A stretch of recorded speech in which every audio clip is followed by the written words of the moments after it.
I awoke and knew at once that he had been. It was as if I had dreamed it. Stella seemed to have dreamed the same dream, for at once she was bounding up and on the rocks above the cave. She found what she clearly expected to be there, her bowl of water full again, and there too, high up on the shelf of the rock beyond her, was the same upturned tin, my water bowl beside it, just as it had been the morning before. I knew it would be full, and I knew, as I lifted aside the tin, that the food would be there again. As I sat there, cross-legged on the rock, chewing ravenously at my fish and throwing pieces down for Stella to catch, I realised exactly what he meant to imply by this. We were not friends. We would not be friends. He would keep me alive, keep Stella alive, but only so long as I lived by his rules. I had to keep to my end of the island, and I must never light fires. It was all quite clear. With any real hope of immediate rescue diminishing day by day, I became more and more resigned. I knew I had no choice but to accept his terms and go along with his regime for the moment.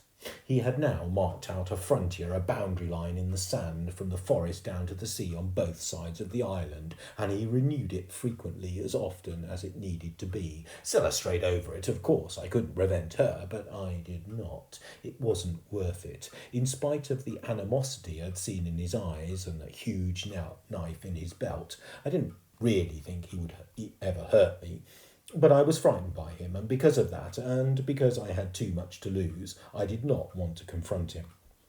After all, he was providing us every day with food and water we needed. I was beginning to find some edible fruit for myself, in particular a prickly shelled fruit, rambutan, I later discovered. It was delicious, but I could never find enough of, and besides, Stella would not eat it. I found the occasional coconut still intact, but often the milk and flesh were foul. Once or twice I even tried climbing for them, but they were always too high, and I very soon gave up. I tried fishing in the shallows, fashioning a crude spear, a long stick that I had sharpened on a rock, but I was always too slow in my strike. There was often plenty of fish, but they were too small and too fast, so like it or not, we were still very much needed the daily ration of fish and fruit and water the old man was bringing us. I had searched my end of the island for fresh water, but could find none. I thought often that trespassing into the old man's part of the forest to look for it, but I dare not. For the most part I kept close to the forest tracks.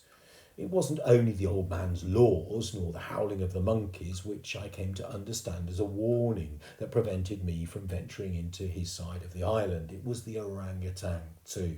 He had seemed placid enough, but I had no idea how he or his friends might react if they found me in their territory. And I kept wondering, too, what other creatures might lurk unseen, waiting to ambush me in the dark of the forest. If the constant jungle talk was anything to go by, the place was crawling with all sorts of dreadful creatures. Just the thought of the orangutan and the terrors of the unknown in the forest were quite enough to deter me, enough to stifle both my curiosity and my courage. So I kept largely to my beach, my cave, and the forest track up to my hilltop.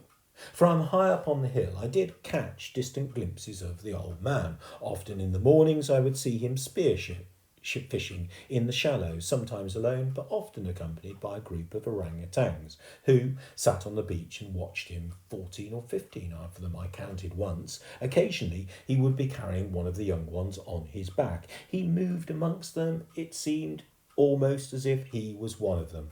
Time and again I tried to stay awake until the old man came with the food at night, but I never managed it. I never even heard him, not once. But every morning the water would be there, the fish too. It often tasted smoky these days, which I liked better. The fruit would not always be the same, much of it strangely scented and not all to my liking. I ate it anyway. Besides bananas and coconut and berries, he would leave me breadfruit or jackfruit. At the time, of course, I had no idea what they were.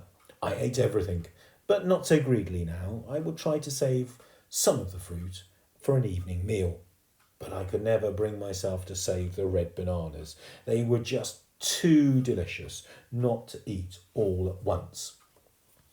My recurring nightmares were the mosquitoes at night. From dusk onwards, they searched me out, buzzed in on me, and ate me alive. There was no hiding place. My nights were one long torture, and in the morning I would scratch myself raw in places. Some of the bites, particularly on my legs, had now swelled up and become suppurating red sores.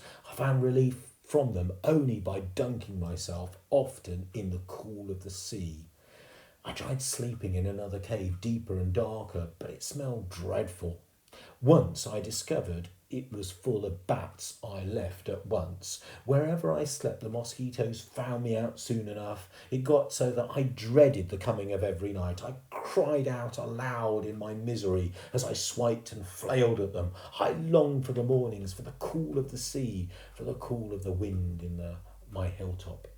Here I would spend the greater part of my day, sitting on the very summit, looking out into sea and hoping, sometimes even praying too, for the sight of a ship. I would close my eyes tight shut and pray for as long as I could, and then open them again. And every time I did, I really believed there was a chance my prayers would be answered, that this time I would open my eyes and see the Peggy Sue sailing back to rescue me.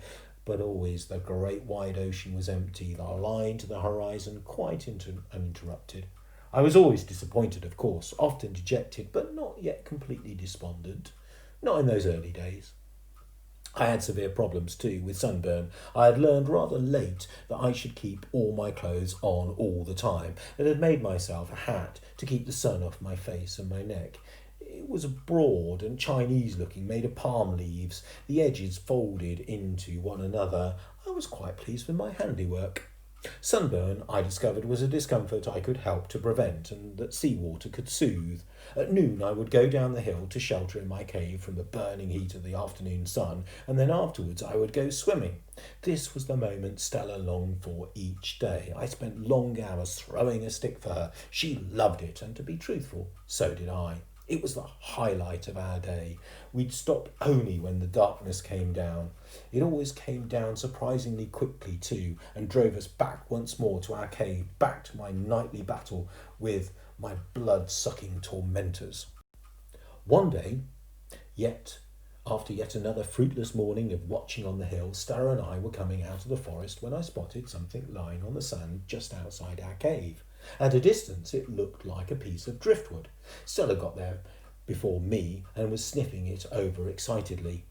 I could see for what it was. It was not driftwood at all. It was a roll of rush matting. I unrolled it inside, and neatly folded was a sheet, a white sheet. He knew, the old man knew my miseries, my discomforts, my every need. He'd been watching me all this time, and closely too. He must have seen me scratching myself, seen the red wheals on my legs, on my arms, seen me sitting in the sea every morning to soothe away my sores. Surely this must mean that he had forgiven me now for lighting the fire.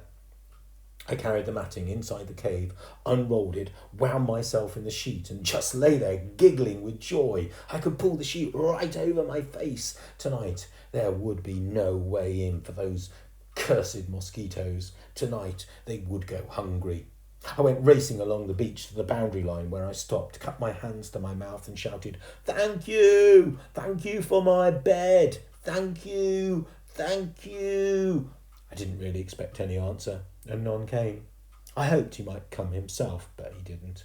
So I wrote my thanks in the sand right by the boundary line, and I signed it. I wanted so much to see him again and to talk to him, to hear a human voice. Sir Artois had been a wonderful companion to me, good for confiding in, good for a cuddle, good for a game, but I so missed human company. My mother, my father, lost to me now, perhaps forever. I longed to see the old man, to speak to him. Even if he was a bit mad, even if I couldn't understand much of what he was saying. That night I was determined to stay awake for him. But, comfortable on my new matting bed, protected and swaddled in my sheet, I went to sleep, quickly. I never woke up once. The next morning, after breakfast of fish and jackfruit and coconut, Sarah and I made our way up to the back of my hill, or Watch Hill, as I now called it. The other one I'd named His Hill. I was repairing my Chinese hat, replacing some of the palm leaves it never seemed to hold together for very long, when I looked up and saw a ship on the horizon. There was no mistake. It was a long, bulky profile of a supertanker.